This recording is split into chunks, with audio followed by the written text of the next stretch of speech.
TV 2020 ekranlarından merhaba sevgili izleyenler. Gündem özel programında Diyalog Medya Grubu Genel Yayın Yönetmeni Reşat Akar'la birlikte sizlerleyiz. Hemen konuları hızlıca aktarayım. Evet, Türkiye'de pazar günü yapılacak olan ikinci tur Cumhurbaşkanlığı seçimleriyle ilgili olarak yurt dışındaki seçmenlerin oy kullanma işlemi dün sona erdi. Kuzey Kıbrıs'ta yaşayan 82 bin Türk vatandaşının oy kullandığı açıklandı. Tabii Türkiye'de seçim tarihi yaklaştıkça 29 Mayıs'tan itibaren ekonominin nasıl bir seyir izleyeceği, özellikle dövizde olası yükseliş beklentileri tartışılıyor. Türkiye Cumhuriyeti Merkez Bankası da politika faizini %8.50 olarak sabit bıraktı. Türkiye Bankalar Birliği de bankaların sağlamlığı konusunda açıklama yaptı. Detaylarını konuşacağız. Bir başka konumuz iki toplumlu barış inisiyatifinin 27 Mayıs Cumartesi günü Lokmacı Kapısı'nda yapacağı eyleme ekonomik örgütlerin de destek vermesi bekleniyor. Ekonomik örgütlerin Başbakanlıkta yaptığı toplantıyla ilgili detayları konuşacağız. Bu arada Arasta esnafının da kapılarla ilgili görüşlerini yansıtacağız. Üçüncü olarak grev devam ediyor. Orta dereceli okullarda bugün de genel grev uygulamasına gidildi. Sınavlar iptal edildi. Veliler sendika ile bakanlık arasında uzlaşı beklentisini dile getiriyor.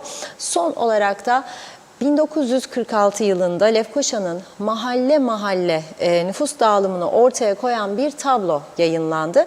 Bunun detaylarını vereceğiz. Hepsi ve daha fazlasıyla tabii ki sizlerle beraberiz. Evet, buyurun Reşat Bey. Herkese hayırlı günler dileyerek başlayalım. Evet, bugün ilk olarak aldığımız Türkiye'deki seçimler. Tabii bu seçimler ne kadar Türkiye'nin seçimidir desek de bizleri doğrudan ilgilendiriyor. Çünkü burada Türk lirası kullanıyoruz. Türkiye'deki piyasamızdaki ürünlerin büyük bir çoğunluğu Türk malı. Yani dolayısıyla Türkiye'de pirinç, şeker, salça fiyatı arttığında Kuzey Kıbrıs'ta da artıyor. Hatta daha fazla artıyor. Türkiye'de bir takım diğer malzemelerde gübre olsun, demir olsun, inşaat malzemesi fiyatlar artınca burada da artıyor. Dolayısıyla Türkiye bizi çok ilgilendiriyor. Hele döviz kısmı. Döviz kısmı bizi çok ilgilendiriyor. Çünkü Türk parası değer kaybedince burada dövizle borçlananlar, ev kirası döviz olanlar veya mülk taksitleri döviz olanlar veya araba taksitleri döviz olanlar tabii ki devalüasyon oranında ciddi bir sıkıntı içerisine giriyorlar. Bu seçimlerden sonra da ekonomik durum gerçekten merak konusu. Hatta Türkiye'deki bazı televizyon kanalları bunu son 1-2 gündür daha ciddi bir şekilde tartışıyorlar. Bizler de izliyoruz. Yurt dışı seçmenler Kıbrıs açısından önemli olduğu için bugün bunu birinci maddeye aldık. Birinci turda tabii Türkiye Cumhuriyeti Büyükelçiliği bir açıklama yapmıştı. Kuzey Kıbrıs'ta kayıtlı seçmen sayısı, yani Türkiye Cumhuriyeti vatandaşı olan kayıtlı seçmen sayısını 142 bin olarak açıklamıştı. Ve birinci turda 76 bin kişi oy kullanmıştı Kuzey Kıbrıs'ta. Bu da katılım %60 civarındaydı. Fakat bu son ikinci tur seçimleriyle ilgili katılım oranı, katılanların sayısı 84.669 olarak açıklandı. 84.000, burada bir düzeltme, çünkü arkadaşlarımız yanlış verdiler bana, bunu dikkat edip kendi haberlerine düzelsinler. Eski haberi verdiler 76.000 diye. Sonra ikinci haberde ilk turda 82.588 diyor. Özlem Hanım buna dikkat edecek herhalde. Yukarıda 76.000, altta 82.588. İkinci turda ise 84.669 kişi oy kullanmış. Yani yaklaşık 2000 kişi daha fazla oy kullandı. Artış var ilk tura göre. Tabii bu 2000 kişi adaylardan hangisine oy verdi bilmiyoruz onu. Açıklanınca göreceğiz.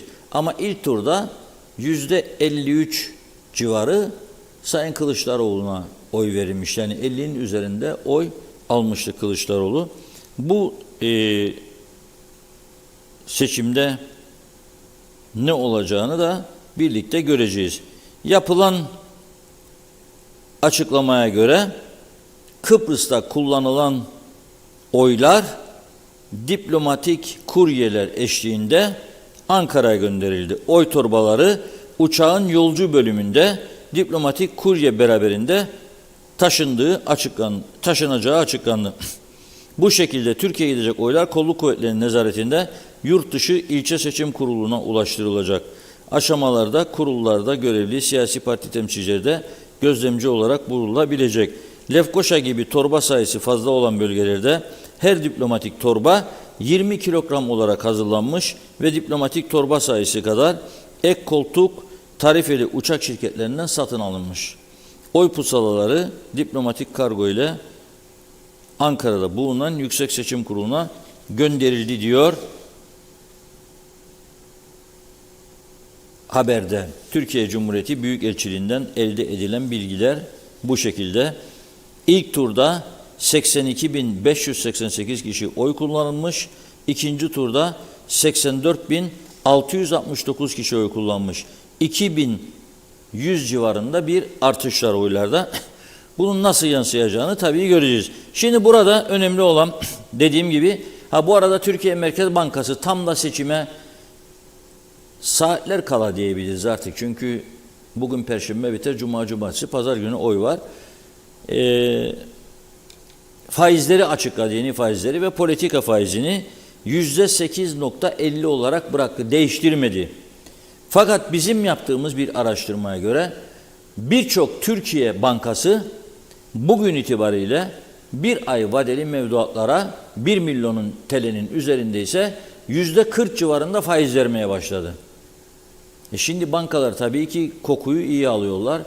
Kendilerini garantiye alıyorlar. %40 eğer resmi rakam 8.50 ise ve bunlar %40 veriyorsa demek ki 28 Mayıs sonrasında önümüzdeki süreçte Türkiye'de dövizin ciddi oranda değer kazanması bekleniyor.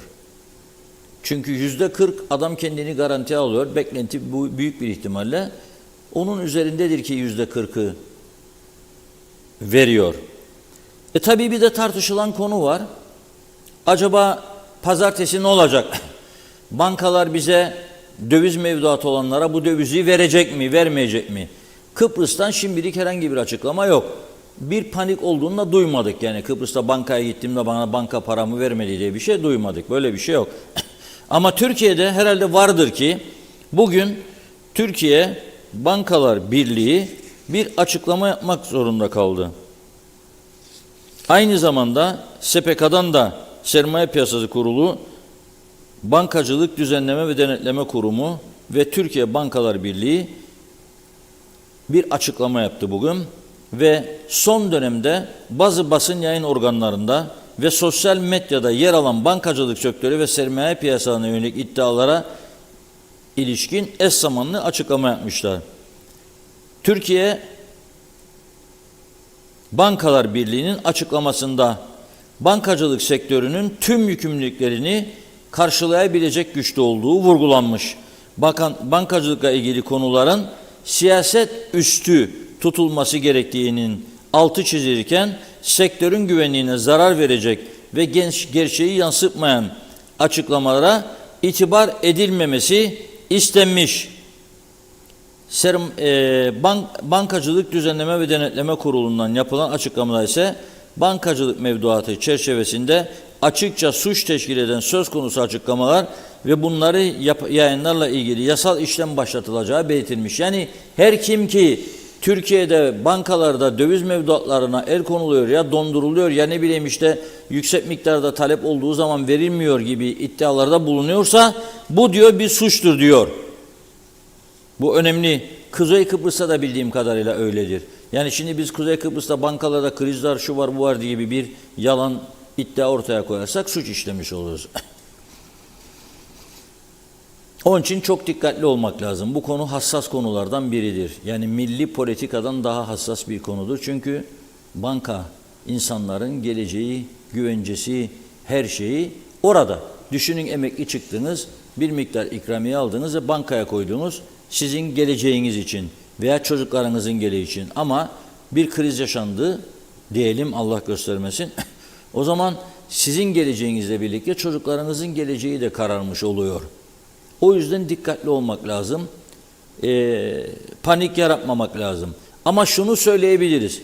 Faizlerin bazı bankalarda bugün itibariyle %40'a çıkarıldığı, getir Türk parası 1 milyon ve üzeri, al %40 faiz garantisini diyen bankalar oldu.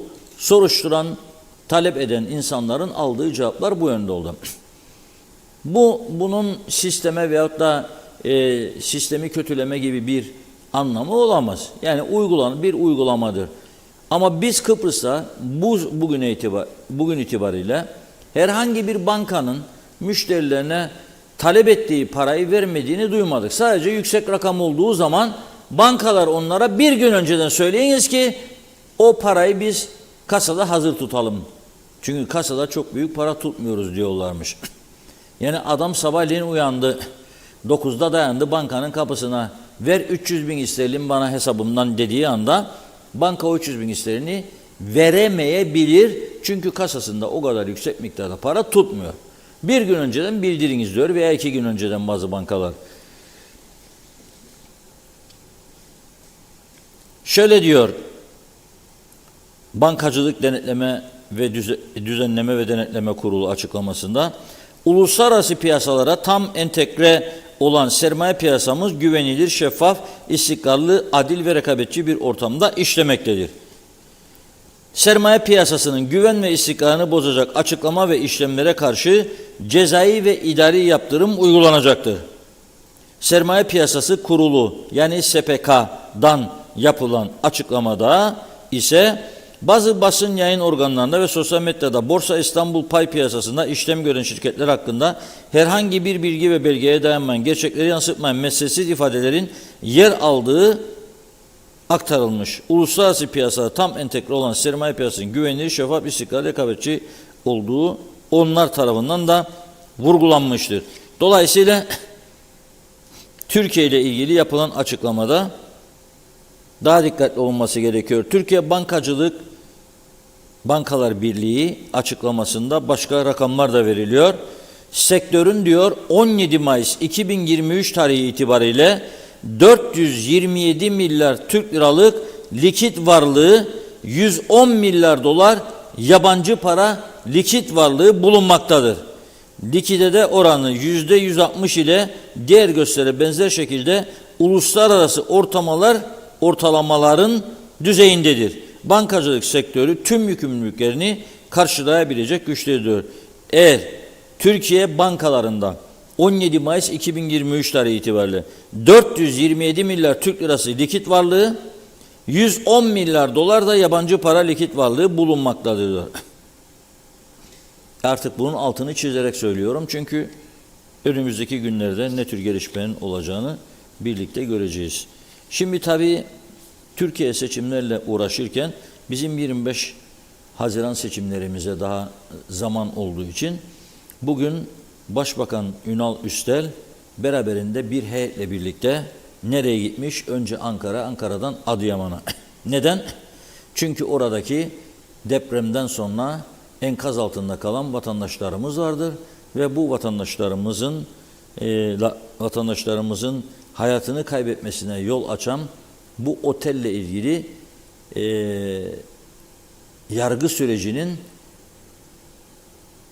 devamı son derece önemlidir. Başbakan Ünal Üstel ve beraberindeki heyette Adıyaman'a giderek sürecin takipçisi olacaklarını tekrarladıktan sonra Cumhuriyet Savcılığına geçerek hukuki süreç hakkında bilgi almış bugün Ünal Üstel Bey. Kimler vardı heyetinde? Başbakan Yardımcısı Turizm Çevre Bakanı Fikri Ataoğlu, CTP Genel Başkanı Tufan Erhürman, Eğitim Bakanı Nazım Çavuşoğlu, Tarım Doğal Kaynaklar Bakanı Dursun Oğuz, Milletvekili Talip Atalay, Hüseyin Çavuşkelle, Lefkoşa Ağır Ceza Mahkemesi Başkanı Fadıl Aksun, UBP Genel Sekreteri Oğuzhan Hasipoğlu bulunuyormuş. Ünal Üstel Otelde kaybettiğimiz çocuklarımızın sorumlularının hukuk davasının bir neticeye gidene kadar takipçisi olacağımız için bugün arkadaşlarımızla birlikte buradayız diyor. Adıyaman Valiliğini ziyaret etmiş ve 6 Şubat depreminde Türkiye'de 49 KKTC vatandaşının hayatını yitirdiğini anımsatmış. Depremde 50 binin üzerinde insan diyor hayatını kaybetti diyor Ünal Üstel ve bu sürecin takipçisi olacağını söylüyor. Tabii bu son derece önemlidir. 6 Şubat'ta meydana gelen bir deprem var ve bu 6 Şubat'ta meydana gelen depremde KKTC vatandaşı 49 kişinin, ki bunların içerisinde genç sporcularımız var. Şampiyon melekler adıyla anıyoruz onları. Ve bugün oldu. Yargı süreciyle ilgili tatminkar bir bilgi de alınamadı. Bu da bir ayrı gerçek. Yani işte savcılık tutuklama yaptı, savcılık sorguladı falan filan gibi bazı şeyler duyduk. Ama yani aradan düşünün siz 6 Şubat'tan bu yana geçen zamanı 3 aydan fazla bir zaman geçti. Neredeyse 4. aya yaklaşıyoruz. Nasıl bir süreç işliyor? Bilmiyoruz. Esas mesele budur. Hükümetin oraya gitmesi ana muhalefet liderinin de son derece önemlidir bence. Bunun canlı tutulması açısından ve Adıyaman savcılığını hızlandırmak açısından davanın ilerisi için bence önemli bir gelişmedir. İnşallah bu ziyaret sonrasında ne yaparlar? Türkiye'deki yetkililer bu süreci hızlandırırlar ve bu suçlanan otel yöneticileri veya müteahhitleri hakkında tatmin edici kararlar çıkar. Bunu bekliyoruz. Bakalım bu Kıbrıs Türk halkı açısından da Türkiye halkı açısından da son derece önemlidir. Çünkü orada da korkunç can kayıpları olmuştur. Bu sürecin takipçisi olacağız diyor Sayın Başbakan ama önemli olan işlemlerin hızlandırılmasıdır. Bunun da ne şekilde seyredeceğini takip edeceğiz. Buyurun Funda Hanım. Başlayalım o zaman mesajlara. Çok çok teşekkür ediyoruz ilginize. Gürkan Giritli iyi yayınlar diliyor. Ulus Barani, sizce TC'deki seçimi kim kazanırsa Kuzey Kıbrıs Türk Cumhuriyeti halkı için iyi olur diye sormuş. Mustafa Özcan iyi yayınlar diledi. Hüseyin Boşnak da Londra'dan selamlar. İnşallah hayırlı bir seçim olur. Varnavas Panter, battık diyor Reşat Bey. KKTC özel banka faizleri %32'ye çıkardı. Özel telefon şirketleri aylık ev internet ücretini 225 liraya çıkardı. 15 GB internet paketi ve konuşma ücreti demiş bu fiyata dahil. Mehmet Ali Özdemir iyi yayınlar diliyor Aynur Yarkın'da. Mustafa Özcan yine harika bir söz. İnsan yalnızlığı en çok yanındaymış gibi davrananlardan öğrenir. Elliot, Kaan Adalı, Reşat Bey, Funda Hanım, Kuzey Kıbrıs'ta bankalarından ses yok ama demiş. Faizler yükseldi. Borcu olanlara mesajlar geliyor. Uçuyor faizler. Erol Topçu da iyi yayınlar diliyor. Necdet Mavi Gözlü, Kuzey Kıbrıs Birleşik Afrika Pakistan Cumhuriyeti'nden iyi yayınlar diledi ve diyor ki, evet değil mi? Dünyanın hiçbir yerinde herhalde çifte kimlik kartı olacak ve hem esas ana vatanına oy kullanacak hem de kaldığı yabancı ülkede oy kullanacak. Ne de olsa burası Birleşik Afrika Pakistan Cumhuriyeti. Her şey normal. Dün Girne'de yine Afrikalılar ortalığı birbirine katmış. Kendi aralarında kavga etmişler. Yesinler birbirini diyor. Memleketin anasını ağlattılar. Hala da bu insanları göndermiyorlar. Bizi idare ettiklerini sananlar görmüyorlar mı bunları? Hiç çıkıp konuşmuyorlar bu insanlar hakkında. Kimdir bunlar? Arkasındaki bu kadar olay oluyor. Kimse bunları gündeme bile getirmiyor. Yazıklar olsun, cennet gibi memleketimizi cehenneme döndürdüler. Çağatay Donlar, öğrencilerimiz aylardır sene sonu sınavları için çalışıyor. Öğretmenlerde zerre kadar kutsal görev inancı, anlayışı olsa sendikaların aldığı bu çağ dışı kararı protesto edip kutsal görevlerinin başına geri dönerler ve liderlik gösterip güzel örnek olurlar. Ama kendileri de siyasiler, sendikacılar gibi toksit, sorumsuz, tembel kültürün bir parçasıdır demiş. Celal Harun, derken azıcık gitti. Bir dakika, onu okudum. Celal Harun diyor ki iyi yayınlar, yazıklar olsun ne hallere düştük. Sokak ortasında birbirlerine girdiler. Girne'de bugün sabahın ilk saatlerinde yabancı uyruklu iki grup arasında kavga çıktı. Tekme tokat kavga edenleri vatandaşlar evlerinden cep telefonu kamerasıyla görüntüledi. Mahalle sakinleri bölgede devamlı kavga çıktığını, korkularından dışarıya çıkamadıklarını söylemişler. Mustafa Özcan bugün Eritre'nin bağımsızlık günü. Afrika Birliği'nin de kuruluşunun 60. yıl dönümü. Dışişleri Bakanlığımız paylaşmış diyor ama nedense yorumlara kapatmışlar, anlayamadım. Ali Dere seven ülkede yasa yok deniyor, yasa vardır. Eğer devlet veya bakanlık isterse grevlere karşı bir yılda 2 kez yani 3+3 6 ay grev yasağı koyabilir. Ercan Havalimanı'ndaki greve yasak koyduğu gibi. Eğer hakikaten yasa yoksa ki vardır, ülkeyi yok etmelerine izin verecekler. Kimse kimseyi kandırmasın, suçun büyüğü grev yasağı koymayan Milli Eğitim Bakanlığı ve dolayısıyla hükümetindir. Tema Yavaş Londra'dan değil diyor. Ozanköy'den selamlar. Evet bakayım. Sayar Eker inanamıyorum demiş bu halkın saflığına. Oytun Andaş iyi yayınlar. Halk Meclisi'ne selam olsun. Depremde yaşamını yitiren 50.000 vatandaşımız hükümet değişse dahi yargılanmaya devam edilmelidir demiş. Su tutkudur. Afrikalılar Girne'de kaçak geziyor. Sevda Uçar demiş ki selamlar. İSİAD sorumluları inşallah cezasını bulur. 3 ayda yerine gelmeyen adalete isyan ediliyor. Tam 14 yıl oldu. Oğlumun hayatı karanlık demiş. Kıbrıs adalete hesap sormadı. Ben yıllardır bağırıyorum. Sonuç diyor. Olan benim çocuğum oldu. Selam sizlere güzel insanlar. Erkay Yıldız için de adalet istiyorum. Hüseyin Koltan hoş geldiniz ekranlarımıza. İyi ki varsınız diyor. Dilinize, emeğinize sağlık. Oytun Andaş bağımsızlık yoktur yazmış. Sayar Eker kim kime dumdumu olduk Katanya. Aytaç Bey iyi yayınlar diliyor ve galiba son Emine Bodurhan da iyi yayınlar dilerim. Akdoğan'dan selamlarını yollamış. Çok teşekkür ediyoruz. Devam edeceğiz. Buyurun. Evet, çok teşekkür ediyoruz. Şimdi tabii Türkiye'deki seçimleri konuşuyoruz. 28 Mayıs biter, 29'u. Bizim seçimleri, tek sandalyeli seçimleri konuşmaya başlayacağız. Ama burada çok önemli bir olay var. Kuzey Kıbrıs açısından. Ortaya çıkacak Türkiye'deki ekonomik durum çerçevesinde bu seçimler bizde nasıl etkilenecek? Yani şimdi ben karamsar olmak istemiyorum ama Türkiye televizyonlarında ünlü ekonomistlerin yorumlarını, tarafsız kişilerin ne o adaydan ne bu adaydan taraf değiller. Şunu destekleyin demiyorlar. Hatta şöyle diyorlar. Sonuç ne olursa olsun Türkiye ekonomik açıdan yeni bir sürece girecek. Çünkü dış borçlar var. Vadesi gelmiş ödenmesi gereken borçlar var. Faiz meselesi var.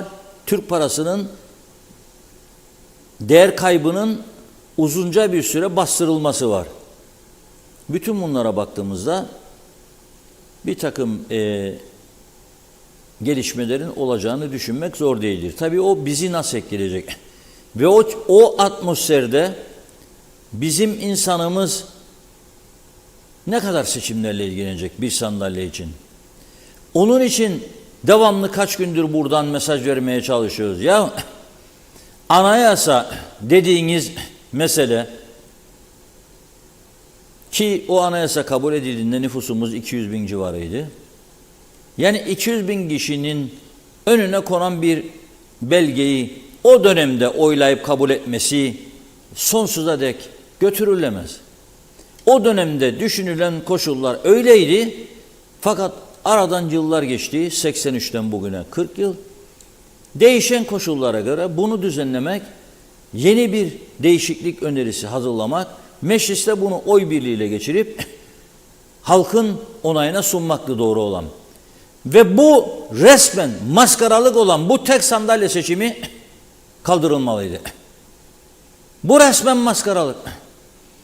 Yani vatandaş pazartesinden itibaren bazı gıda maddelerini kaç paraya alacağını düşünerek psikolojik travma yaşarken, ev borçları, ev taksitleri, ev kiraları nasıl ödenecek bunu düşünürken siz burada bana diyorsunuz ki 30 milyon harcayıp seçim yapacağız. Ve yarından itibaren de seçim yasakları başlıyor.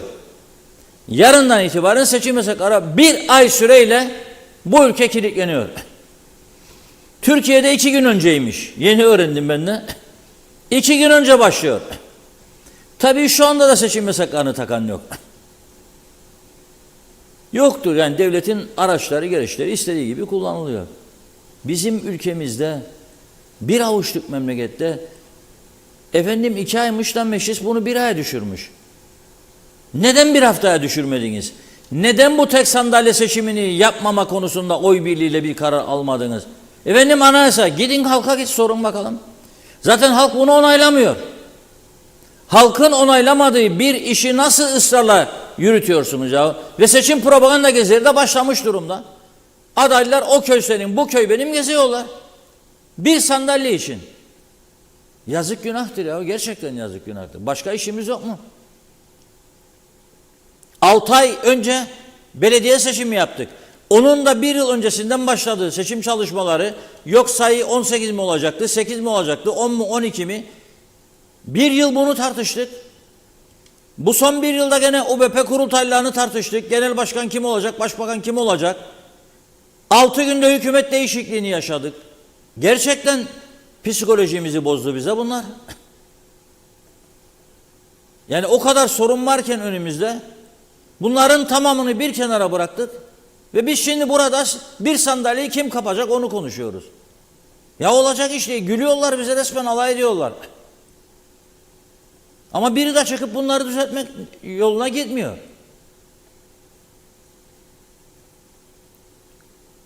Olacak şey değil yani. Ama bu konuda gerçekten kimse kusura bakmasın. Ben bu ülkenin önde gelen ve aydın geçinen ekonomik kuruluşlarına çok suçluyorum. Her zaman suçluyorum. Şimdi daha da fazla suçluyorum. Neden siz ağırlığınızı koymuyorsunuz? Neden siz hükümetleri, siyasileri doğru yola davet etmiyorsunuz? Bunun demokratik yollardan başarılması çok mümkündür. Şimdi et konusunu başaramayız. Bazı vatandaşlar dedi ki geçen gün yaptığımız röportajlarda bir hafta millet et yemesin, kasaba gitmesin, bakın görün nasıl düşer fiyatlar. Bunu yapamayız biz. O irade bizde yoktur. Cebinde para olan adam, hele mangal düşkün olanları istediğin gibi yap, ayaklarından bağla, kollarından bağla, gene bir yolunu bulup o eti aldıracak ve yiyecek. Yapamayız bunu. Bizim kültürümüzde öyle bir durum yoktu.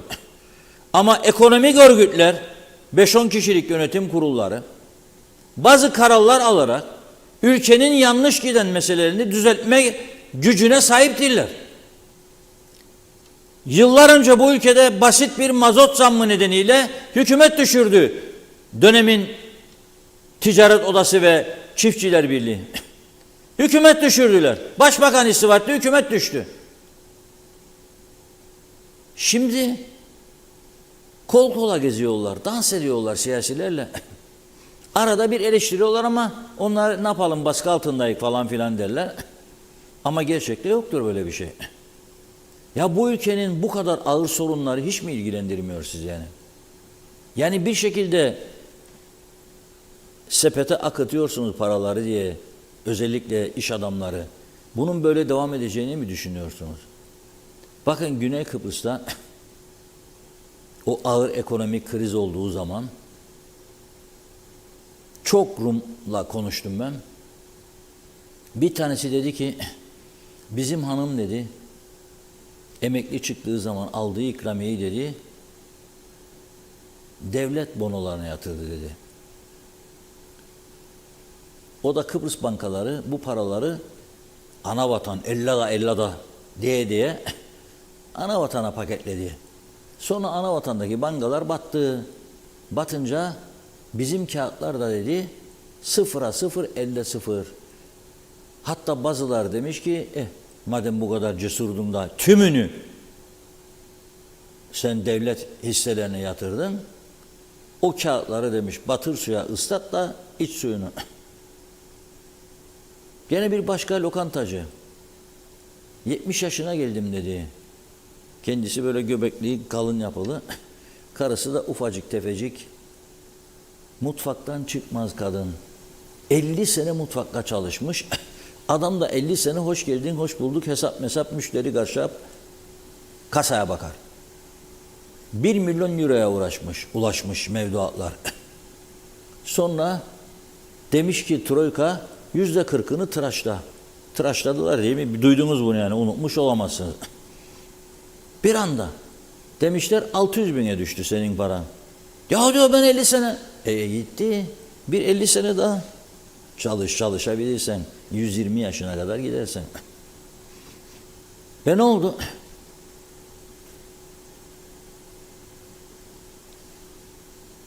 Felç oldu. Lefkoşa'nın Makaryos Caddesi güneyde. Birçoğumuzun boy gösterdiği bir yoldu değil mi? En lüks mağazalar orada. %75'i 80'i kapandı mağazaların. Yüksek kira bedelini ödeyemediler, iflas ettiler, satışlar da durdu. Fakat adamlar teslim olmadı. Bir taraftan Avrupa Birliği'nden kredi topladılar, bir tarafından da hızlı bir şekilde toparlanmaya başladılar. Yaratıcılıkları vardır gerçekten. Dün söyledim, deniz taşımacılığında Avrupa üçüncüsü, dünya 11'incisi.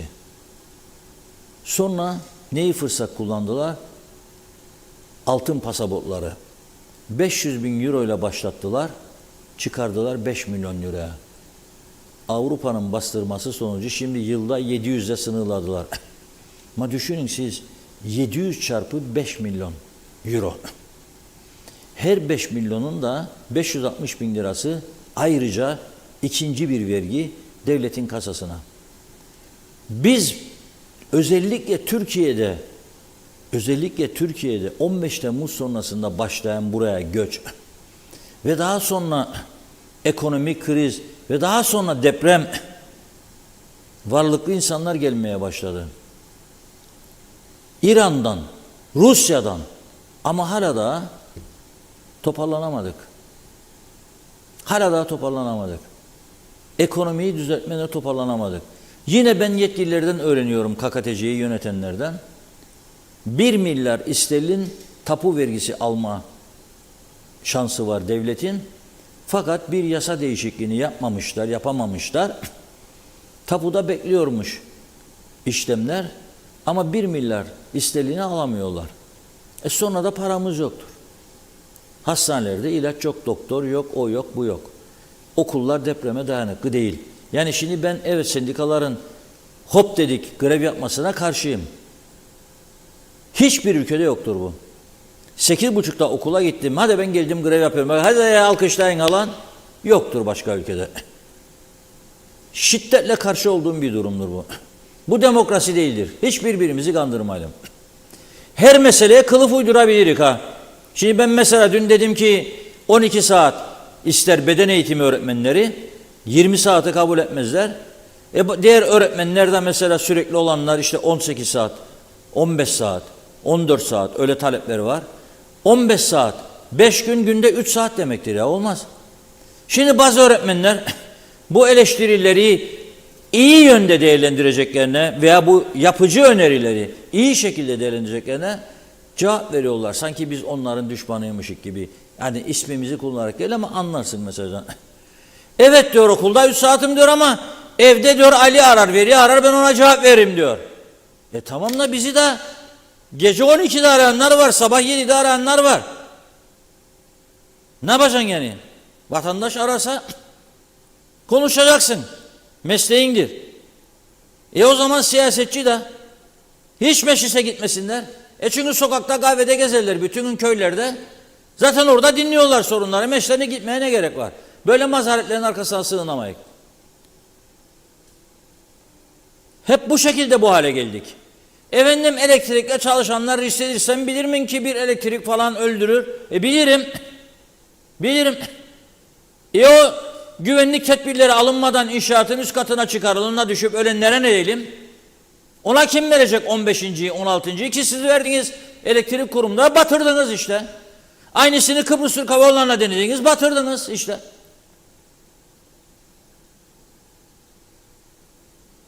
Kabul edelim ki kültürlü insanlarımızın sayısı çok olmakla birlikte yönetim becerimiz yoktur.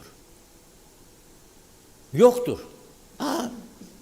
49 sene yeter bana. Herkesi denedik. Sağı da solu da hepsini denedik. Yoktur. Veya beceri var, cesaret yoktur. Şimdi soruyor adam, ya dürüst bir yönetim gelsin de bu ülke kurtulsun. Dürüst bir yönetim gelirse bu ülkeye sabahtan diyecek ki tam gün eğitime geçiyorum 3 ay sonra 6 ay sonra o 6 ay içinde okulları yapacağım. Yani depreme dayanıklı hale getireceğim 6 ayda. Kıyamet kopacak. Meclisin kapısına yığılacaklar. Bütün teşvikleri kaldırdım. Rekabet edebilen yapsın bu işi dediğinde aman Allah'ım dozerler, kamyonlar kırıp geçecek meclisi. Geçecek. Sigarayı 2'ye katladım fiyatını dediğimin aman Allah'ım sigara tirakileri. Ne beddualar. Kim yapacak bunu? Bugünkü düzende yapabilirler mi bunu soruyorum. 2 milletvekili olan bir partinin 150 tane parti meclisi üyesi varsa ve herhangi bir karar oradan geçmek zorundaysa nasıl yapacak bunu? Nasıl yapacak? Şimdi ben diyeceğim telefon dairesi verimsizdir. Arızalara bakamıyor, yeni hat çekemiyor. Telefon dairesini ben kapatıyorum. Ama çalışanları Kıbrıs Türk Hava Yolları'nda olduğu gibi dağıtacağım. Hizmet içi eğitimden geçirip bir kısmını itfaiye memuru yapacağım, sağlam olanları. Bir kısmını da polis yapacağım. Ne olur? Hangi parti meclisinden bunu geçirebilin? Söyleyin bana. 2 milletvekili olan parti götürecek. Bir tanesinin dayısı orada çalışır. Bir tanesinin amca oğlu. Bir tanesinin yeğeni. Birinin kardeşi. Ne diyecek bunlar? Yok ya sana delirdiniz mi? Delirdiniz mi? Dokunamazsınız. Diyorlar zaten. Demediler mi elektrik kurumu meselesinde? Dokunanın eli yanar demediler mi? Kooperatif Merkez Bankası kaç yıl sallantı geçirdi? Rüşvet, yolsuzluk, suistimal iddialarıyla. Ne oldu? Kim durdurdu başsavcılığı ya? Dalga mı içerik biz? Anastasiadis mi durdurdu? Hristofyas mı durdurdu? Türkiye mi durdurdu? Ya biz durdurduk. Hani ne oldu o yolsuzluk iddiaları? Ne oldu Kıbrıs Türk Hava Yolları'nın yolsuzluk dosyaları? Bunları sorgulamayan bir toplum, öte taraftan başka meselelerde kahraman. Halkı yığarım diyor karşına diyor. Hangi halkı be? Ne yığmadınız? Bu halkın paraları çarçur edildi orada. Ne yığmadınız? O borç senin sırtınadır. Farkında değilsin ama sen. İnşallah benim düşündüklerim olmaz 1-2 ay içinde. Olursa o zaman göreceğim beyaz çarşafları Lepre Palas kapısında ve Lokmacı kapısında. İnşallah olmaz. İnşallah olmaz. Bütün duaları ediyorum. Çünkü hepimiz yanarız. Ama sen orada 500 milyon dolarlık borç duruyor. Hangi örgüt bunun takipçisi oldu bugüne kadar? Ve hangi siyasi parti? Soruyorum. Hangi parti? Götür partinin meclisine. MYK'ları da var, meclisleri de var biliyorsunuz. Ya böyle trajikomik bir durum oldu mu? Yolun bir tarafında parti genel merkezi tabelası var. Karşı tarafında parti ilçe başkanlığı. Nedir be bu? Kaç kişilik bunun içinde? Çünkü binalar ya Avanta, ya vakıfların, ya devletin, ya Rum'un. Nedir bu? Ve bekleyeceğim ben 150 kişiden karar geçsin. Kıbrıs Türk Hava Yolları dosyaları yargıya taşınsın, sorgulansın diye. Birçok köy kooperatifi, batırıldı, çalındı, hırsızlıklar yapıldı.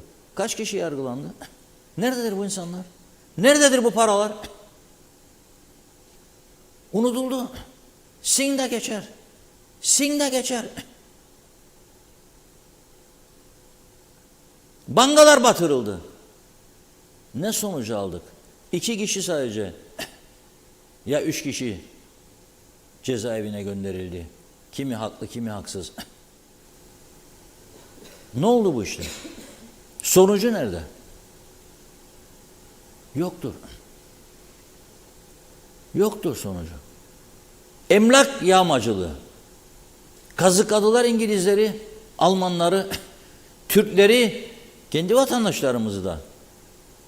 Sattılar mülkü, meğer ipotekli bankada banka sahibi oldu mülkün, insanlar tapu alamadı. Hala da inim inim inleyen insanlar var. Yurt dışında biriktirdiği paraları getirip bunlara teslim eden ve hala da evin tapusunu alamayan insanlar var. Nedir bu durum? Kim sorguluyor bunları? Ve bana diyorlar ki dürüst bir yönetim gelirse bunları bir haftada 10 günde yapamaz. Çünkü getirmezler zaten dürüst yönetimi. Getirmezler. Herkesi bir şekilde bir yerinden bağlamıştır sistem göbekten. Gazilik maaşı verir, dul yetim maaşı verir, ne bileyim engelli maaşı verir, ne bileyim o taraftan arazi verir, kırsal kesim der, teşvik verir, inekleri azdır çoktur sayıya kim bakar verir. Verir babam verir. Ek mesaileri verir 1 milyar yılda. Okullar 3 saat rahat edin. 2 saat beden hocası. Günde 2,5 saat. Hocam ben takla atmasını öğrenemedim. Şimdi cep telefonlarında kamera da var. Açıyorum kamerayı bir takla at göreyim. Ben de deneyeyim. Evde deneyeyim. O ders saati sayılır mesela. Olmaz. Yani bak haklı noktaları olabilir öğretmenlerin eylemde. Bilmediğimiz yasa içinde bazı maddeler olabilir. Ama bunun en güzel yolu bakanla bu ilgili sendikalardan birer temsilci çıksın bir açık oturum yapsınlar. Biz de anlayalım. Şeriat gelecek diyorlar. İmam hatipler gelecek diyorlar. Türkiye'den 200-300 öğretmen gelecek diyorlar. Doğru mu bu? Ben bakana sordum yalan diyor. Bir taraf hangisi doğrusu? Otursunlar bunu anlatsınlar ya. Acısını kim çekiyor bu işin? Çocuklar çekiyor. Ama şimdi onlar da bence mutludur. Bakın gene dün söyledim bugün de söylüyorum. Bugün oldu da bir okul aile birliğinden bir açıklama duymadım. Ey insanlar, ey sendikacılar, ey bakanlık yetkilileri, ey hükümet. Çocuklarımızın geleceğini çalıyorsunuz. Oturun uzlaşın size 24 saat müddet veriyoruz. Yok. Onlar da mutlu. 2 gün izin alayım müdürden. Kalayım bakayım çocuğuma evde. Oh! Lukus hayat diyor. Yan gel keyfine bak. Ben böyle görüyorum. Hepimizi sistem alıştırdı. Yan gel yat keyfine bak. Özelde bunu yapamazsın tabii. Özelde bunu yapmak kolay değil. Ama yazık değil mi özelde çalışanlara da? Onun için değil mi ki herkes devlete girmek ister, kapatmak ister? Onun için değil midir ki bütçemizin %85'i maaşlara gider? Hangi bir ülke gösterin bana bütçesinin %85'ini maaşlara harcayan ikinci bir ülke var mı? 2'de 1 de Türkiye'ye meydan okur bazıları. Yahu seni en azından savunma masraflarından kurtarır. Bir tek kuruş savunma masrafın yoktur. Tek bir kuruş. Ne tankta payın var, ne toptan ne tüfekte. Sınırlarını da bekliyor. Sen de rahat uyun.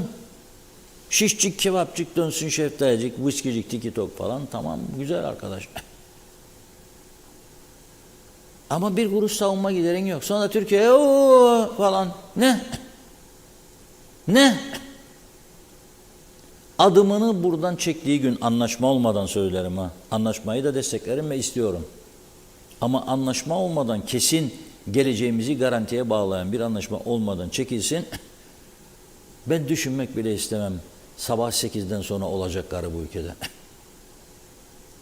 Mausa Limanı ve Girne Limanı ve Ercan durduğu anda 8'de en zenginleri göreceğiz burada. Hepsi Nalbandoğlu sığmayacak. Ne de Barış Ruh, ne de Akçiçek.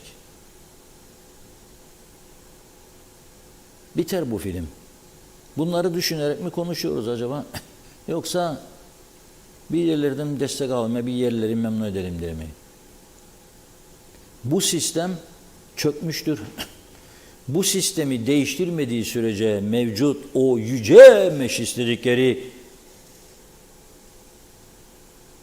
Dianellos tütün fabrikasının içindeki arkadaşlar istedikleri kadar seçim yapsınlar. Hiçbir önemi ve inandırıcılığı yoktur. Açık ve net. Açık ve net. Buyurun Funda Hanım. Kaldığımız yerden devam edelim o zaman. Evet, Ali Dereseven'in mesajında kalmıştık. Ali Bey diyor ki bu olanlar rastlantı değil, her şey tersine gidiyor. Tek iyi giden bir şey yok, ülke bitiyor. Meydan ülkeyi sevmeyenlere kaldı, yani bizlere. Tekrardan TMT'yi faaliyete geçirmemizi mi beklerler? Nedir amaçları demiş. Evet, Hasan Nihat Erduran YSK izniyle kamu menfaati olan işlerde kesinti olmaz. Fatma Sazlı iyi yayınlar diliyor. Oytun Andaş, haber niteliği taşımıyor mu, taşıyor mu demek istediniz ama aktarayım. Turistik Arap Ahmet Kültür ve Sanat Evi insana, insanlığa ve turiste 24 saat kapalı demiş. Evet, çok tarihi eserler turizme kapalı diyor Oytun Bey. Gaye Kök iyi yayınlar. Gerçekten öyle çok sorun var ki ülkede suç patlaması, sokaklar, mahalleler, gruplar arası kavga yerleri olmuş. Uyuşturucu almış başına gidiyor, nasıl böyle? Duyarsız olunuyor, kimseden tek ses çıkmıyor, anlaşılır gibi değil. Necdet Mavi Gözlü benim anlayamadığım Kudret Özersay Lefkoşa milletvekili değil miydi? Benim bildiğim Lefkoşa diyor. O zaman sadece bu seçim Lefkoşa'da yapılması gerekmiyor mu? Ben yanlış mı biliyorum yoksa neticede Lefkoşa'dan bir milletvekili eksildi. Onun yerine yine buradan seçilmesi gerekmiyor mu diye sormuş. Celal Harun demiş ki okul yapmak için para yok, seçim masraflarına gezip tozmaya para var. İlkokul yaşındaki çocuklar daha iyi eğitim alsınlar diye köy okulları kapatılan ve her gün küçücük çocukları kilometrelerce merkezi okullara taşıyan, yetişkinlerse daha rahat etsinler diye, ibadet etsinler diye her köye imam istihdamı ve cami yapılan yerin adı KKTC'dir. Ahmet Halil iyi yayınlar dilemiş. Oytun Andaş ne oldu Maraş'ı unuttuk diyor. Maraş Mausa Belediyesi'ne ait. Mehmet İnancı hayırlı yayınlar olsun kaoslar ülkesi cennet adamıza demiş. Mustafa Gürsoy, grevin sorumlusu Milli Eğitim Bakanlığı ve hükümettir. Bizim işsiz gezen öğretmenlerimiz varken Türkiye'den 250 öğretmen getirme kararı aldılar. Öğretmen haklarını kısıtlamak için yasada düzenlemeler yapmaya çalışıyorlar. Bunlara karşı çıkmanın tek yolu grevdir. Sendikayla görüşmemelerinin nedeni ise Türkiye'deki seçimleri bekliyorlar. Eğer AKP kazanırsa buradan alacakları güçle istedikleri yasayı geçirecekler. Öğretmenleri eleştiren vatandaşlar demiş ki bir gün sadece ders vermek için sınıfa girseler söylediklerine tövbe ederler. Evet, Hasan Yalınca Pergama geçiş kapısında güneyden kuzeye geçmek isteyenlerin oluşturduğu araç kuyruğu bile Pile'ye dayandı. Bir ay sonra herhalde Larnaka'ya dayanır. Murat Ayes Dikmen'den elektrik kesintileri nedeniyle sizleri izleyemiyoruz diyor. Bir zevkimiz sizi izlemekten mahrum ettiler demiş. Osman Mene iyi akşamlar. Hasan Nihat Erduran gelir vergisi toplayıp ekonomiyi fatura fiş düzeni kurmazsa hükümet servet taşına gitmeli. Denklem basit, hep teşvik, destek, muafiyet, sübvanseyle olmaz. Sadece maaş ödemekle olmuyor. Bu belli. Herkes işini yapmalı. Necdet Mavi Gözlü Güney Kıbrıs 5 milyona kırmızı pasaport veriyor. Bizde de ya beleşe. Afrikalıya, Pakistanlıya, 3. ülkeden gelen insanlara vatandaşlık veriliyor. Kolifa gibi dağıtılır demiş. Paramız gibi vatandaşlığımız da dünyanın en değersiz oldu. Her geleni vatandaş etmek zorunluluğu mu var ki şu kadar yıl burada ikamet etmiş, vatandaşlık hakkı kazanmış. İnşallah bir anlaşma olur ki hiç umudum yok diyor. Bakalım diyor. Ne olacak bu dağıttıkları vatandaşlıklar geçecek mi? Evet. Aynur Yarkın iyi yayınlar diledi. Celal Harun pervasızca siyasi ve koltuk uğruna yapılan istihdamlar, nutuk atmalar, savurganlık, izaz ikramlar, gezip tozmalar, iş, ekmek peşinde koşan binlerce gence karşı çok ayıp, büyük haksızlık diyor. Adaletsizliğin de niskası hem de göz göre göre ayıplar olsun. Artık insaf diyeceğim ama kime söylersin? Yıllardır bu küçücük ülkede aynı kör zihniyet hakimiyetini sürdürüyor. Açıkçası sözün bittiği yeri bile geçeli çok oldu. Mehmet Uluçaylı iyi akşamlar, sağlıklı yayınlar dilemiş. Evet, Hasan Nihat Erduran, bankalar siyaseten bastırıldı. Türkiye ödedi. Merkez Bankası'na atamayla şimdi sıkı denetim var. Evet, Rıdvan Boranlar, beyaz çarşaf germek teslim bayrağı demektir. Bilirsiniz değil mi diyor. Mehmet İnancı, Kuzey Kıbrıs'ta adalet diye bir şey kalmadı Reşat Bey. Sistem KKTC'nin refahı için uygun gibi. Enver Taşer, bugün saat 8'de Girne Akçiçek Devlet Hastanesi'ne muayene olmak için gittim. O kadar Afrikalı çok ki bana sıra ancak 11.45'te geldi. Kan tahlili yapmak için gittim. Orada da hastanede Afrikalılar, öğrenci staj görüyor. Yani anlayacağınız KKTC son sürat Afrikalılaşmaya gidiyor. Bizi yönetenler sanki yemin etmişler. Burasını maddi manevi olarak batırmaya çok oldu diyor. Eskiden olduğu gibi polis her tarafa baskın yaparak kaçak ne kadar Afrikalı kim varsa hemen deport edilmeli. Yoksa herkesin huzuru kaçacak demiş. Mehmet İnancı, Türkiye'ye demokrasi gelince ülke yeşerecek Sayın Akar dedi. Zeliha Adaman iyi yayınlar dilemiş. Ali Dereseven, Okul Aile Birliği Başkanı kimdir? İsmini açıklar mısınız diyor. Kimdir? Mehmet Uluçaylı, okullar grevde, öğretmen sendikaları Eğitim Bakanlığı ile diyalog yoluyla problemleri çözmeli ki eğitimin önü açılsın, inatlaşma sonuç getirmiyor. Zeliha Adaman, iyi yayınlar. Doğan Falyalı, bir mesaj kaldı. Sivrisinekler de çoğaldı aşırı kan emmekten. Serçe kadar oldular, kadere bak. Bazısı malımızı, sivrisinekler de kanımızı tüketiyor. Her şey yolunda, uyanın diyor demiş. Mehmet Şenler de iyi yayınlar, kolay gelsin dedi. Teşekkür ettik. Buyurun. Evet, çok teşekkür ediyoruz. Şimdi bu KKTC'nin yaşadıklarıyla uyumlu bir fıkrayı okumak istiyorum sizlere. Bunu bugün ülkemizin böyle esprileriyle şaka yaparak sosyal medyayı renklendiren, o şekilde tanınan avukatlarından Ahmet Said Sayın arkadaşımız paylaştı bu fotoğrafla birlikte. Şöyle diyor: eşek yerine konmak veya eşek olmak diyor. Ne derseniz deyin diyor. Adamın biri eşeğini yularından çekip pazara getirmiş. Bir başka adam yanaşmış. Kaça bu eşek demiş. 1000 lira demiş. Aldım gitti, ver elini helalleşelim. Birkaç kişi alıcının kulağına fısıldamış. Yahu demiş, görmedin mi bu eşeğin ayağı topaldır. Onun için ucuza verdi. O eşek topal değil, tırnağının arasına taş girdi demiş o da. Bu nedenle topal sanıp ucuza elden çıkarmaya bakıyor. Eşeği satana koşmuşlar. Yahu bu eşek demişler. Topal değilmiş, tırnağına taş girmiş. Satıcı gülmüş. Eşek topal olmasına topal da öyle sansınlar diye o taşı tırnağına ben koydum demiş. Bu sefer alıcıya koşmuşlar. Yahu demişler, bu eşek gerçekten topalmış. Taşı satıcı koymuş. Seni de kandırdı, parayı da aldı demiş. Bu defa alıcı dövünmeye, bağırmaya başlamış. Vay namussuz vay demiş. Vay sahtekar vay. Vay hergele vay demiş. Eğer verdiğim para sahte olmasaydı beni kazıklayacaktı demiş.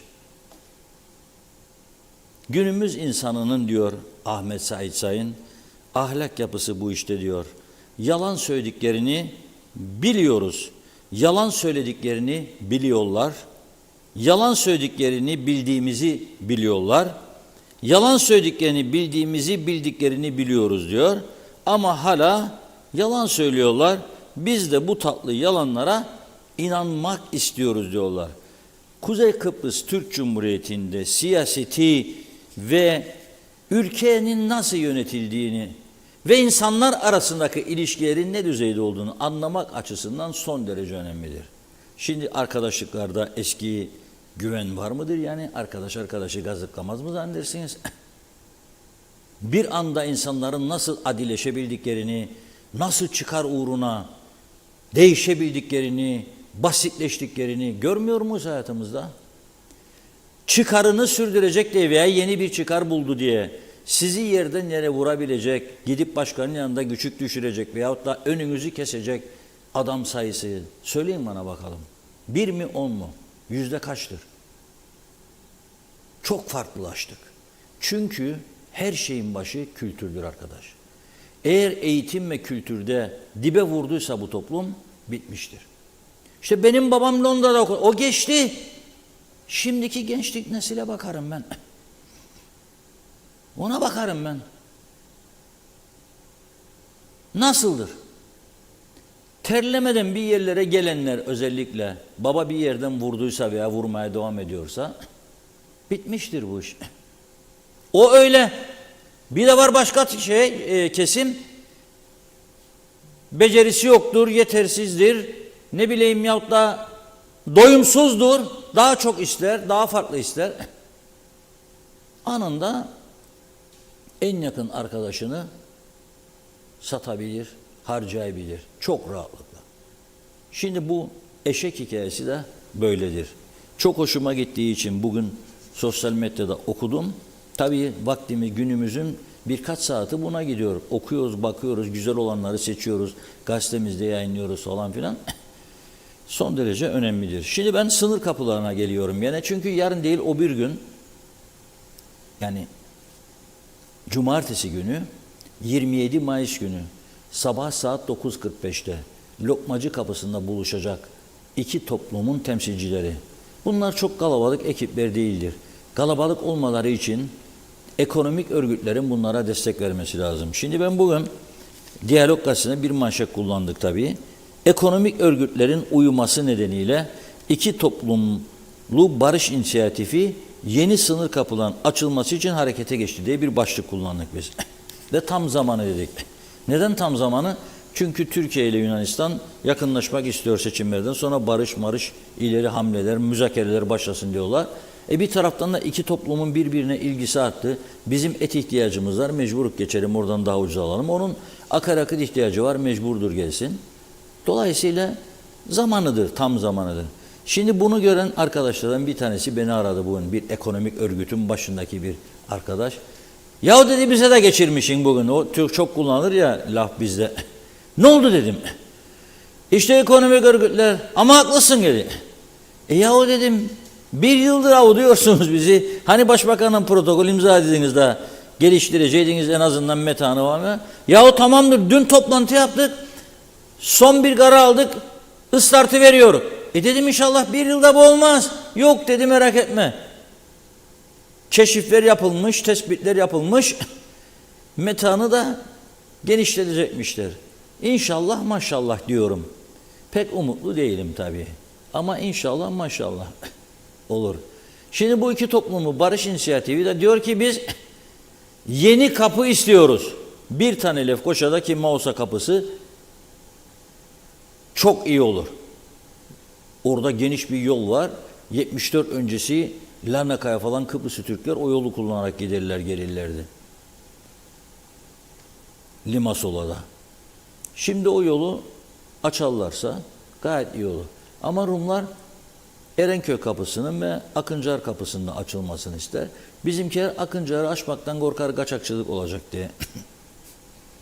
Şimdi ben de soruyorum zaten olmuyor mu kaçakçılık? Yani Rum tarafına giden bizler eli kolu boş mu dönüyor yani buraya?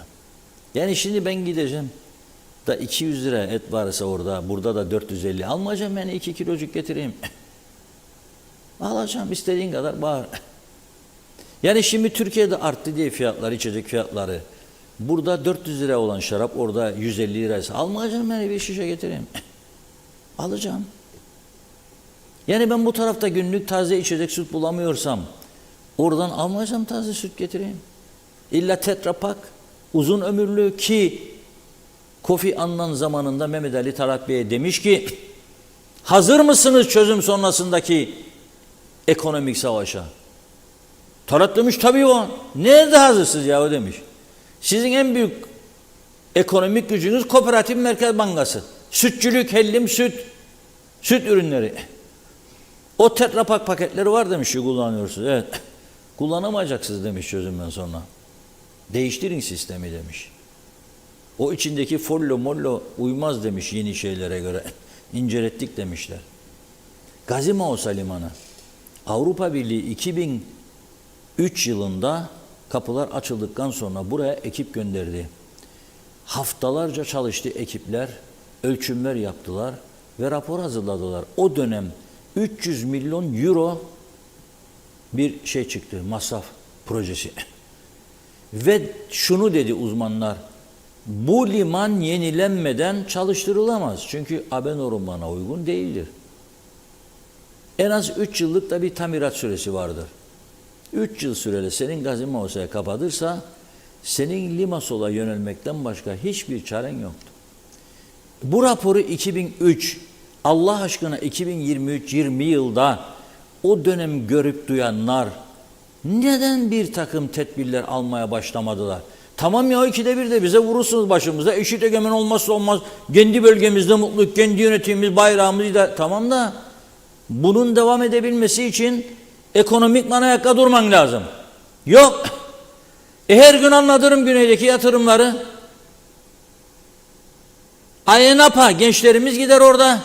Gece eğlenceleri falan renkli geceler oluyor biliyorsunuz orada değil mi? Marina dediler, marina ihtiyacı var yaptı. 600 tane yat sığacak kadar marina yaptı. Kim yaptı bunu? Mısırlı iş adamı. Ne oldu? Dövdüler mi adamı orada, yürüdüler mi üstüne? Yoksa gidip Cumhurbaşkanları kırmızı halı mı serdi adama? Kurdeleyi kim kesti ya orada gidip Rum Cumhurbaşkanı kesmedi mi? Nasıl kalkınacaksın sen yapılmazsa bunlar? Biz de arasında biri yapsın bunu. Peşkeş, peşkeş. Vay peşkeşinize de. Ben olsam Türkiye'li yatırımcı vallahi billahi bir kuruş harcamam. Bir kuruş. Hem harcayacağım hem de dayak yiyeceğim her gün. Yok. Kalın şeyin üstünde. Oturduğumuz toprağın üstünde demek isterim yani. Başka manada söylemedim. Neyse şimdi ekonomik örgütleri de dün tekrar başbakanın toplantı yapmış da biz hazırlık planlar projeye çıktı. Ya ben dedim bize izin verse bugün tekrarlıyorum. Bir hafta sonra ben Metehan'da 3'ü 4 yapmazsam geçiş noktasını o zaman istediklerini söylesin ama bir yıldır ben bekliyor bütün millet kendilerini. Ha bir de bu kapılar eğer rahatlatılmazsa ne olacak? Veya Allah göstermesin bir kriz ne olacak? Dedi ki bizim Ömer Kadiroğlu arkadaşımıza sabahleyin bir güzel dedim bide içinde ciğer ye sen önce al kuvveti vitamini kükre kükre git dedim Lokmacı bölgesine Aras'ta. Dedi ciğerleri dedi tarihi geçmiş çıktı dedi güneyden gelen.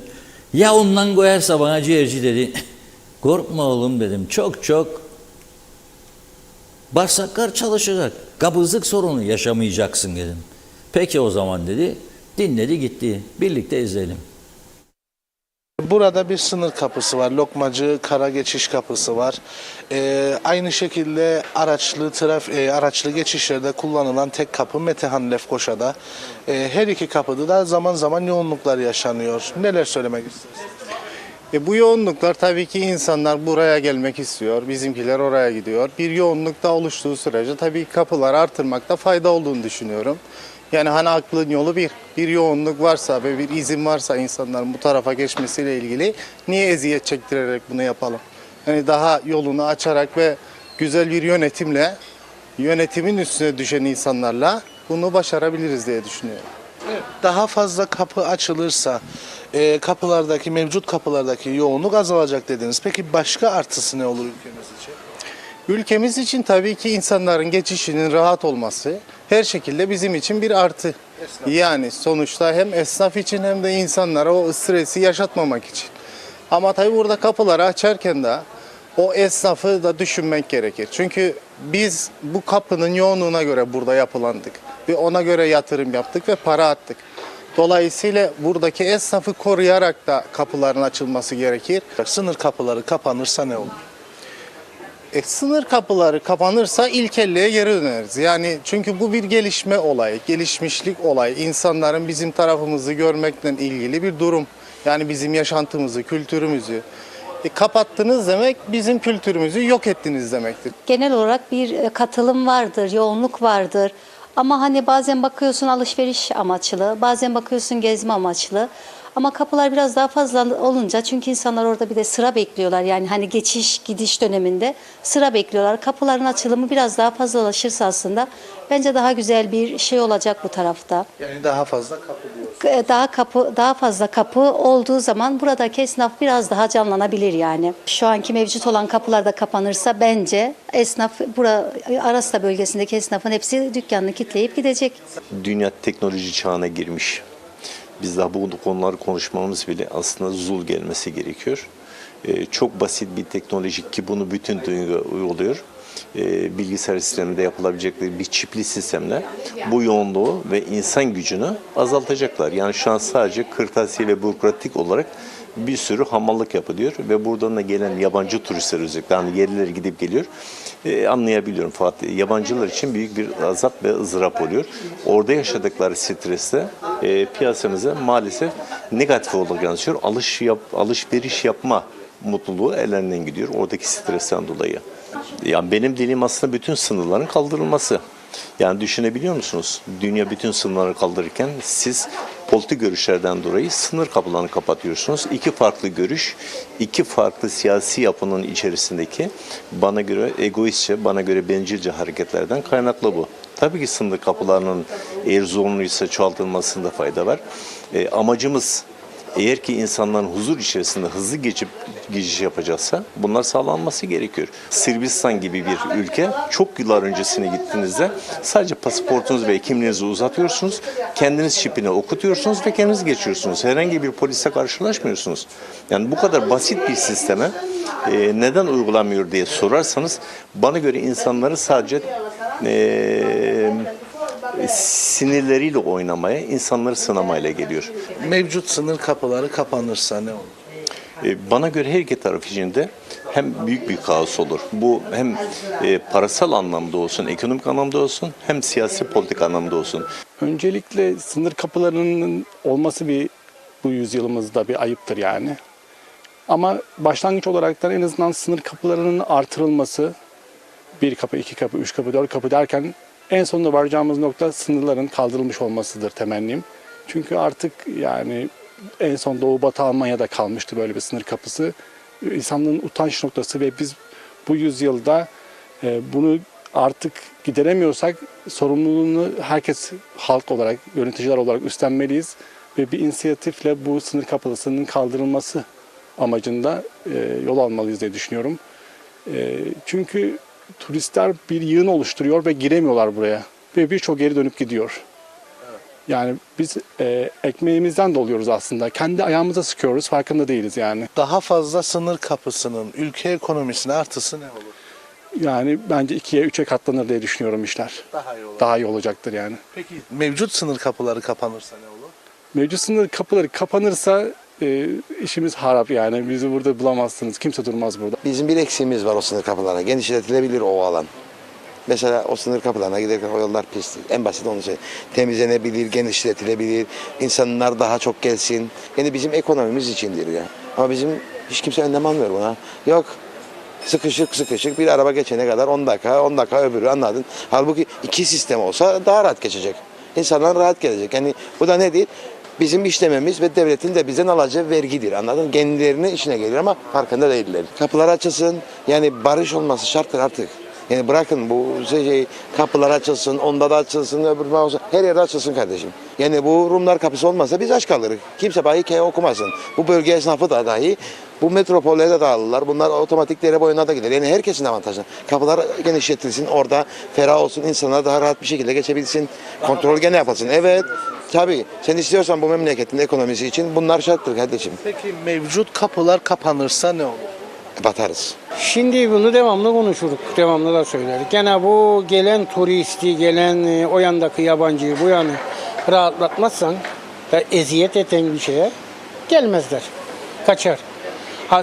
Kolaylaştırmak için daha çok kapı açılması lazım bu bölgede. Ta tut Çetinkaya Kulübü'nün olduğu yerden bu yana kadar kapı açılması lazım. Ta ki Magosa kapısına kadar. O bölgeden, Kaymaklı tarafından. Yani bunlardan açılması, insanları rahatlatmalar lazımdır. Her tarafa bu insanlar dağılsın. Ha geldiklerinde faydaları var mı? Var. Buradaki esnaf, bu yabancılar gelmesin. Bu çarşı 1000 kere kapanacaktı şimdi. 1000 kere bu dükkanlar hepsi Allah bilir ne olacaktı. İnsanları, oradaki insanları çoğalttılar. Ama rahat değiller ki. Bir kuyruk gider şeye kadar. Adam görür o kuyruğu, bu yanı geçmeye çalışır. Döner kaçar. O insan ne oldu? Biz faydalanamadık o insandan. Mevcut kapılar kapanırsa ne olur? Hepsimiz biterik.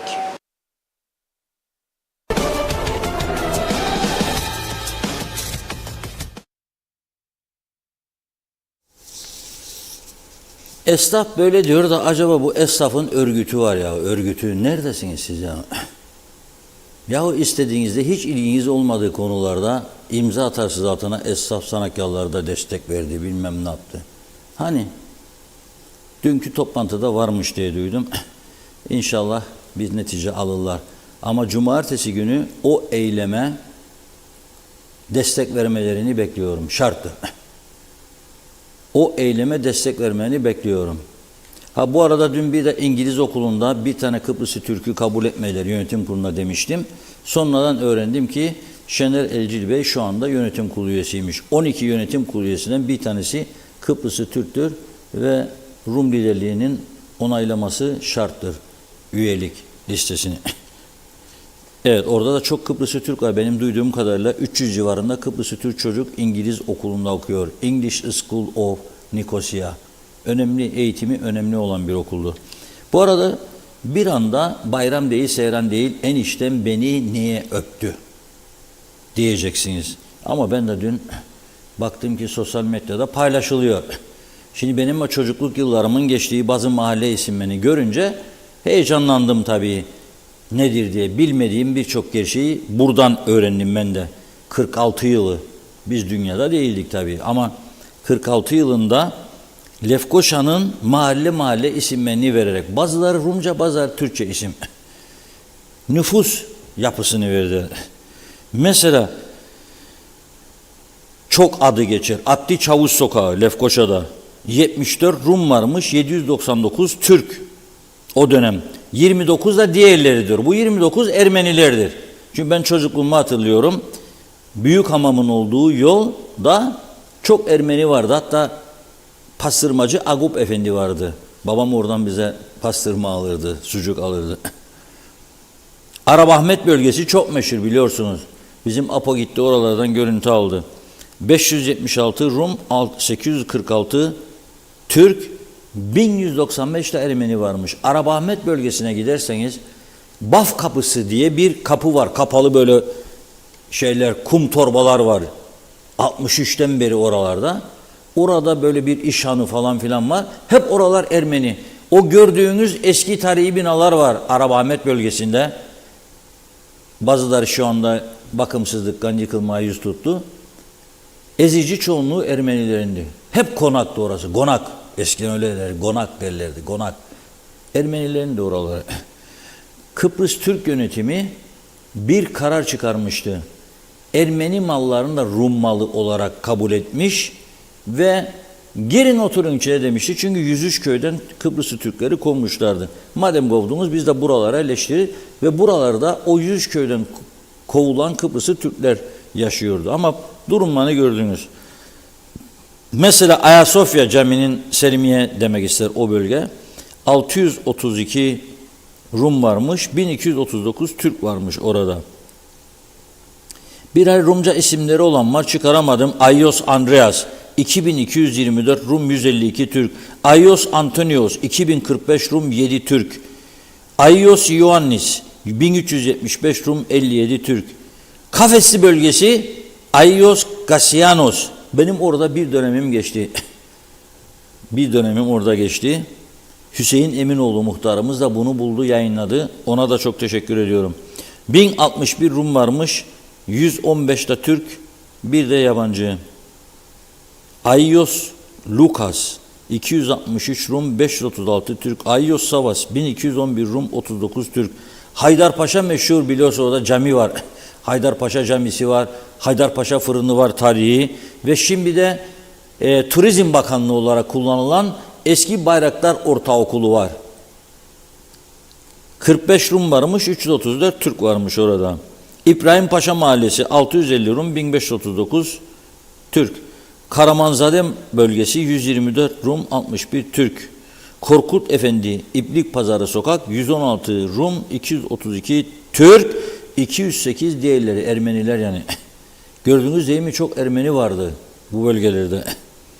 Mahmut Paşa 61 Rum, 713 Türk.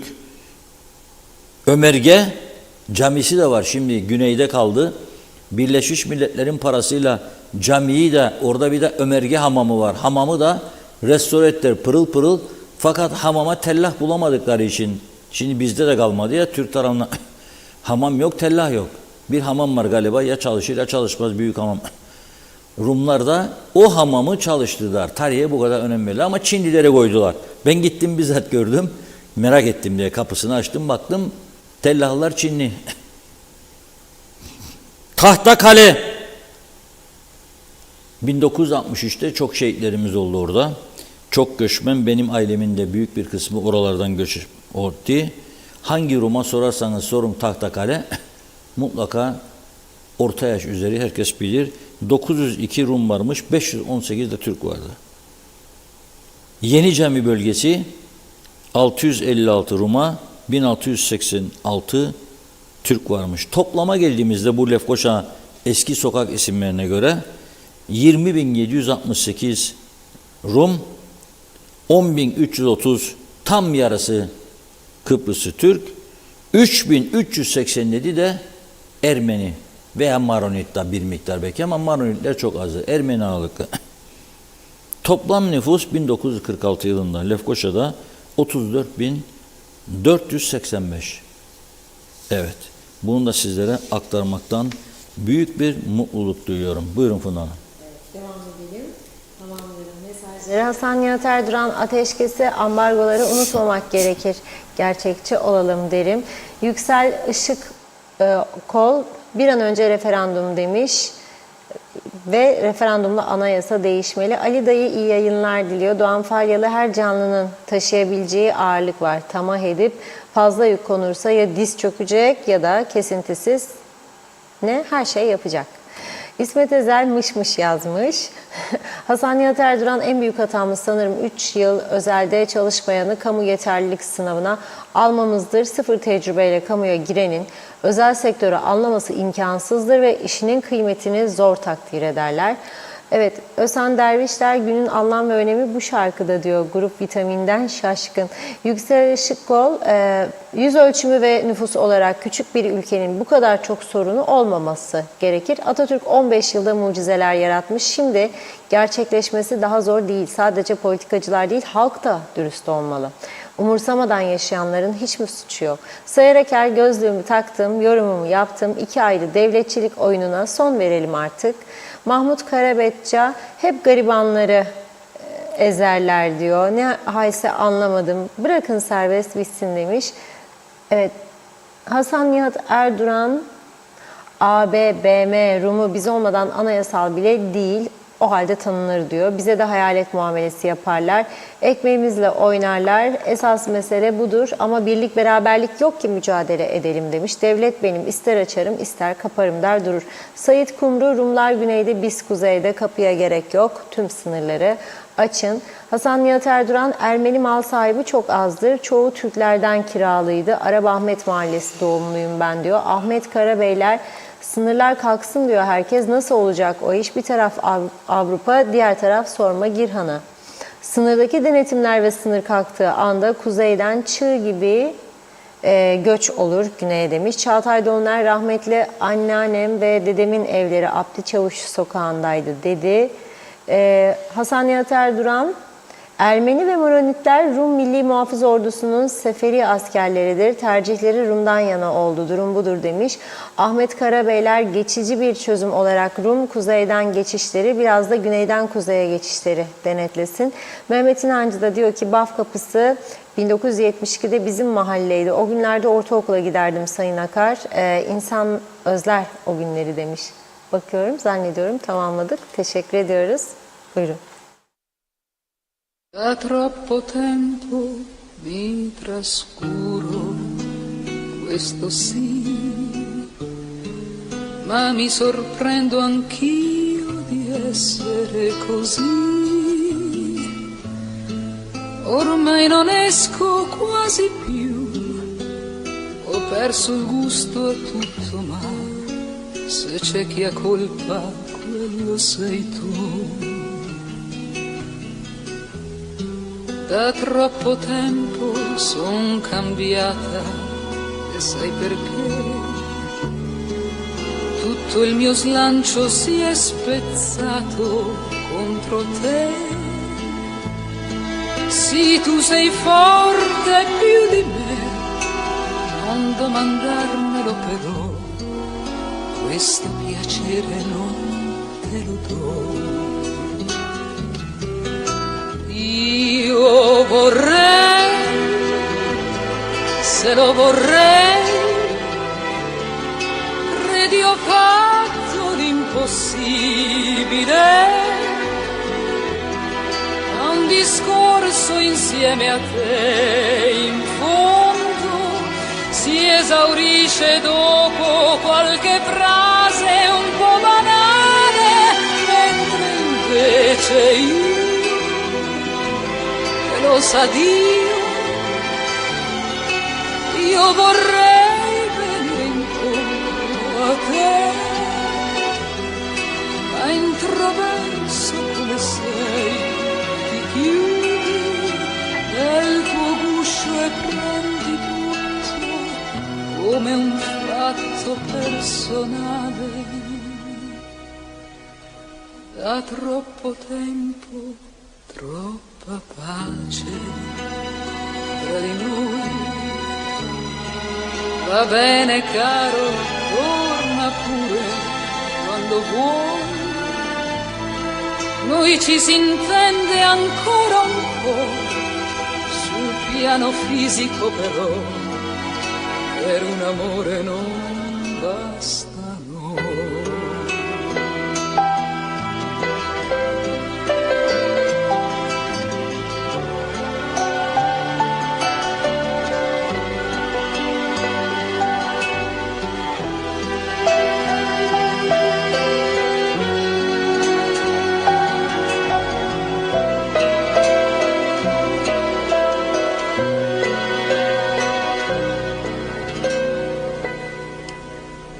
Da troppo tempo ho sciolto il nodo dentro cui mi dibattevo per uscirne, adesso sai,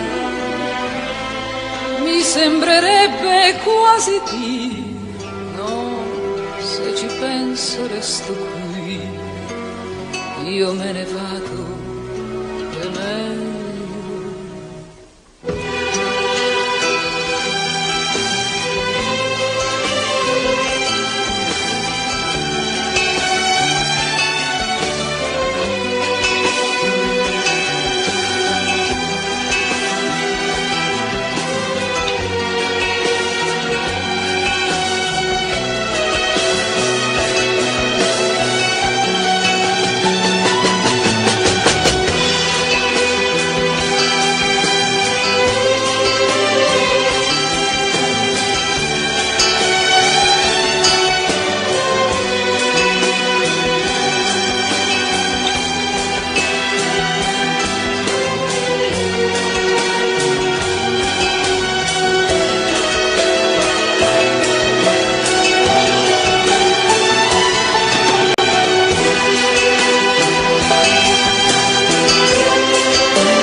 Evet, birçok duygusal filmde enstrümantal olarak dinlediğimiz bir parçaydı. Raymond Lefevre, Da Troppo Tempo, 1973 yılına ait bir eser dinlettik size. Eminim birçoğumuz bunu biliyordu. Hele Türk filmi seyredenler. Aslında ben şimdi oturup da dizileri seyretmek yerine eski Türk filmlerini seyretmeyi çok daha fazla severim. Yani daha dürüst, daha duygusal hikayeler çıkıyordu ortaya. Yani bir Edison Hülla Koçyiğit'i izleyeyim, Satri Alışık'ı filmlerini izleyeyim, Ayhan Işık'ın filmlerini izleyeyim, Türkan Şoray'ı izleyeyim. Gerçekten daha çok zevk alırım. Dizilerden hoşlandığımı söyleyemem, seyretmiyorum da zaten. Birçok dizide çünkü şey vardır. Silah, silah, silah. Evet, öyle diyor. Bu şarkının değişik versiyonları var. Ben Türkçe sözlü olanını özellikle seçtim. İzleyenler, Türkçe sözlerini okuyanlar güzel bir söz olduğunu anlarlar buradan çıkan, ama bir de şu sözü vardır. Beni diyor güzel hatırla, sana unutulmaz geceler bıraktım, sana en yorgun sabahlar, gülüşümü, gözlerimi, sonra sesimi bıraktım diyor. Evet, bunu da dinledikten sonra ne yapıyoruz? Veda saatine geliyoruz. Evet, bugün sizlerle gündemin önemli konularını konuştuk, tartıştık. Yarın inşallah daha güzel konular ortaya çıkar. Onları birlikte tartışırız, konuşuruz. Güzellikleri paylaşırız diyerek veda edelim. Hoşça kalın. Çok teşekkür ediyoruz ve programımızı burada tamamladık sevgili izleyenler. Yarın akşam yine aynı saatte görüşmek üzere. Şimdilik hoşça kalın.